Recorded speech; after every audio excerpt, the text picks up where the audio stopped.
देखो सबको good morning, सुप्रभात। आज हम लोग पढ़ेंगे बहुव्रीहि समास।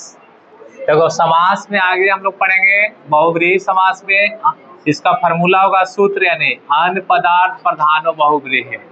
इसमें कहता है परिभाषा कि बहुव्रीहि समास में अन्य पद की प्रधानता होती है और इसमें पूरा जो समस्त पद है किसी अन्य पद का विशेषण बन जाएगा। जैसे मान लो हमने कहा कि जो कीचड़ में जन्म लिया हो, जो कीचड़ में जन्म लिया हो उसको हम लोग क्या बोलते हैं? पंकज।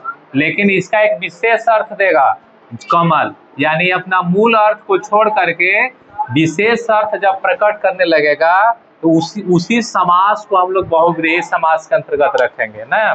तो जैसे कुछ एग्जाम्पल को देखते हैं। कह रहा ऊपर में कि जैसे लंबा उदराम यशसा, इसका मतलब हुआ जिसका लंबा पेट हो। तो जिसका लंबा पेट हो उसको क्या कहेंगे? लंबोदर। और लंबोदर लिखने से ये पता चलता है किसके बारे में सूचना आएगा? सर गणेश के बारे में चर्चाएं हो रही है। उसी तरह से 10 अन्नानि यशसा, जिसका 10 है ना मुख हो उसको क्या कहेंगे? दशानन, अर्थात रावण के बारे में चर्चाएं हो रही हैं। उसी तरह से करा नीलम कंठा यशसा, जिसका नीला कंठ हो उसको क्या कहेंगे? नीलकंठ। और नीलकंठ किसके बारे में हम बोलेंगे? शिव के बारे में। उसी तरह से आगे कर रहा है कि चंद्र शेखरे यशसा, जिसके सर पे चंद्रमा हो उसको क्या कहेंगे? चंद्रशेखर, अर्थात शिव के बारे में चर्चा हो रही है। उसी तरह से आगे कर रहा है कि श्वेतम अम्रम यशसा, जो श्वेत वस्त्रों को धारण किए हैं, जो श्वेत वस्त्र पहनते हैं उसको कहा जाता है श्वेताम्बर, अर्थात सरस्वती के बारे में।